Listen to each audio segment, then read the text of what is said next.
Hello, all my friends. All right, I'm up early. So I'm doing my drop off for Buster, and so it's almost 8:45 or so, and so they like to have them by 9 o'clock or around there, no later than 9:30. But anyway, so we're up, and I'm ready to have this foot looked at.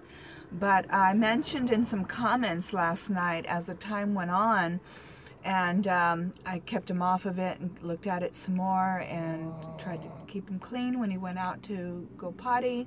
But I looked at it some more and I could notice that there was a little hole and pus started to come out. So I think that's definitely good news, even though it was hard, not soft that you would expect for something like that. But anyway, so that's actually good news. So I'm very hopeful that it's nothing that will have to be removed. Maybe it's a bug bite and then it got infected. So maybe that's what it is. And then if so, then maybe too the vet could give me like a bag or something plastic or vet wrap that I can wrap his foot and keep it clean when I do take him out to go potty. We are in a rainy period again. It comes and goes, and so we're raining a lot, and then of course anywhere with grass or anything like that is very dirty right now, muddy, you know, so we're definitely gonna have to keep that foot clean. Anyway, so I'm anxious to hear what the vet has to say, but usually I may not hear from him for a couple of hours after the drop off. But anyway, so here's the little star, okay, early in the morning. So that's the little collar thing that I got for him. He's not too happy about it, but it's working. It is keeping him off the foot, and it is inflatable, and I have it like not a hard, you know, it's not inflated hard, but a little bit on the soft side, so it made it easier for him to lay down and rest and sleep. And then there's Milo down in there. But yeah, so it worked out really, really well. I love those inflatable collars. They're amazing. All right, yeah, because I had a German Shepherd. Actually, I know you guys don't know a whole lot, but I've had actually a lot of dogs. I had 5 at one time. I had 2 German Shepherds, a male, I was 100 pounds, and a female, 85 pounds.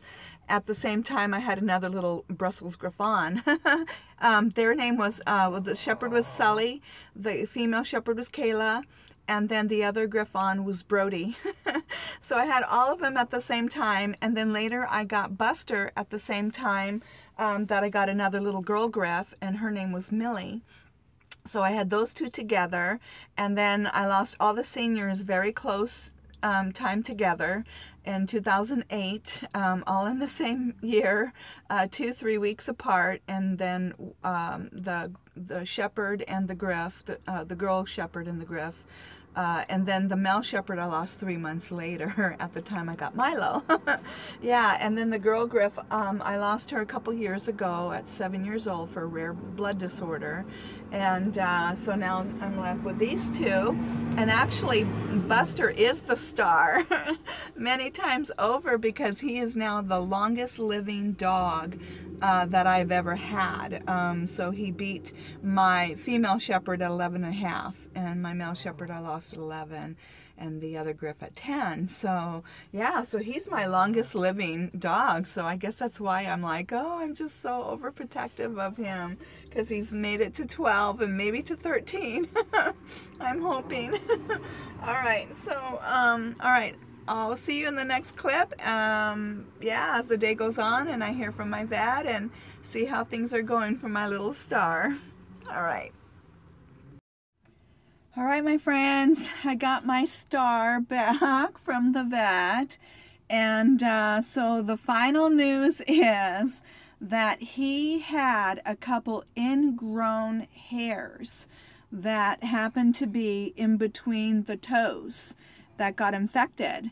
And crazy. I mean, he's 12 years old, and this is the first time I've ever had to deal with this. Oh my gosh, timing, isn't that wild? So I don't know why, he's had long fuzzy fur, you know, around his feet, you know, his whole life. And so that's just the way I don't know, life just hits us, right? That's that, was it Murphy's Law thing, that, you know, the timing of things is never is what we want it to be. So anyways, yeah, so he cleaned all the hair around the foot right now, and he cleaned it out. No surgery involved, obviously, for something like this. Oh my gosh, I am so happy and thankful to God. No surgery. Woohoo! That was in our favor. So, yeah, so now all it is just putting him on antibiotics, and I'm going to pick up some Epsom salt. He recommended that, because at least it's on the top, not anything underneath the foot. So when I take him out for potty, because where I park majority of the time, there is a grass area, and we've had a lot of rain, it can get muddy. So basically putting some Epsom salt in a container of water, and then dipping his foot in there after I take him out for potty. That's how we're going to try to keep it clean. And at this point, and the collar, which I showed you guys in the earlier clip, so we'll keep that on for, you know, to keep him off the foot, keep him from licking it. So we dodged another bullet. Oh my gosh. We get to go still to RTR, Arizona, California. Oh, I'm so happy. Oh, I'm just so thrilled. Oh, that was just crazy. All right, so that's the latest. That's the update. My boy's doing great. I'm so thankful, like, once again, for everybody, all your comments, all your love and support that you just poured out for my little guy again. Oh gosh, yeah, so we're good. We're so good. Thank you. I love you all my friends, and I will look forward to seeing your comments and in the next video. He's a little fidgety right now. All right, I'll see you in the next video.